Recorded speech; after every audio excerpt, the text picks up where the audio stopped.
happy to be here today, in this beautiful day. And by the raise your hands, how many of you are from Staten Island? Woo! All right, good crowd. Born and raised? Yes? All right, cool. So I was actually born in Ecuador, and in 1999, I had to leave the country. I had to come to Hoboken, New Jersey, because there was a big economic crisis, very similar to the one that we had here in the US in 2008, but instead of a housing market, it was our currency, so it was very bad. And so that president actually was kicked out of office in 2000, and I had the opportunity to meet him a couple years ago, which was very awkward. But I was able to ask him, and I had to ask him a question, which was, what would you have done differently? And he told me I would have gotten more people on board with the solution. Of course, the solution was already too late, but it was a solution. But when he did it, it was painful. It was like when you go and get your surgery, after the surgery, you really hurt it.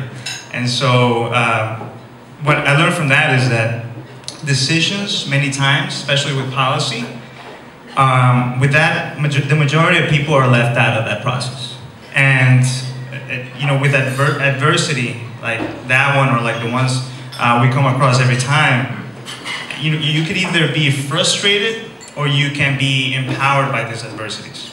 And so that's why I chose a career in providing engagement strategies for institutions like the New York State Department of State, with the Woodrow Wilson National Fellowship Foundation, among others.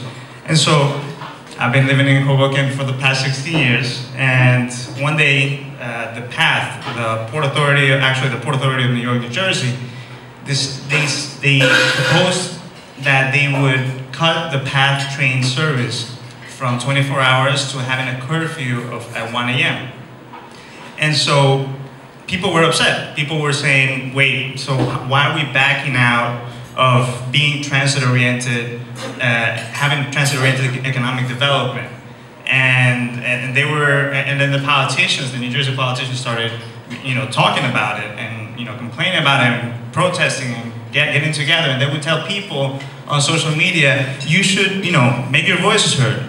Tell Port Authority that we don't want this service to be cut.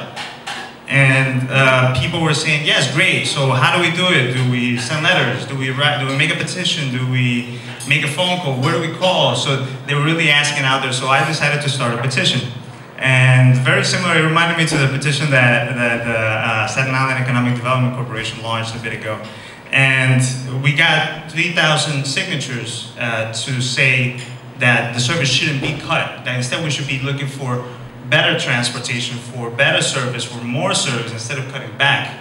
And the funny thing was that the Port Authority was saying that only 2,000 people would be affected, and we got 3,000 signatures. So that was a statement, and that helped into stopping that initiative from Port Authority and look for other solutions to transportation there. Now, the people not only signed the petition, but they made comments of why they were signing the petition. And they said because they wanted, the reason why they were there, they were in Hudson County, was because they wanted safe, reliable, and affordable transportation, mass transit, rapid transit, and also transit that gets them to their places of work from their home. And when I see these different comments, it reminded me of, that's what they wanted to prevent, but that's also what the challenges are right now for Staten Island. It's that we need that rapid transit system, something that's reliable, something that's fast. And the past few weeks, I've had the opportunity to speak to many entrepreneurs, people from nonprofits here in Staten Island, and from those conversations, you can really see the character of Staten Island.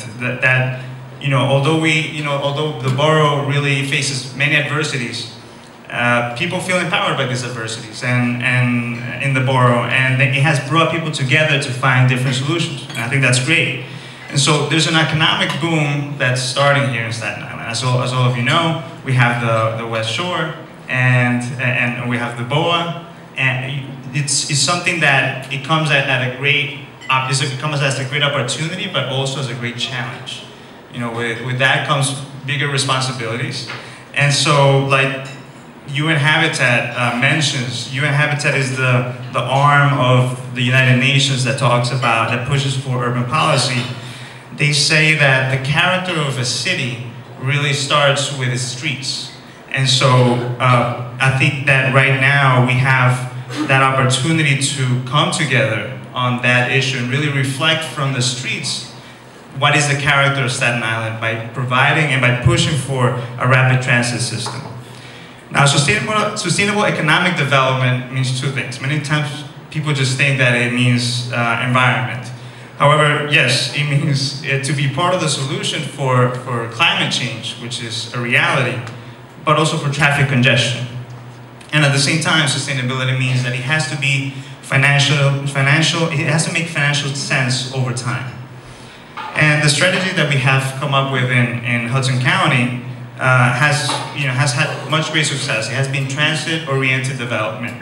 And it has come to the fact that we had many industrial sites that were either vacant or underutilized, and now have become either residential or mixed-use developments. Thousands of new units of different types of industries that have come up, have gotten on board, and that this has come because of the transit access that has been provided. Even there's an area that is a medical center, and the number of people that went to that area increased, doubled actually, because of the implementation of a light rail system that goes through there.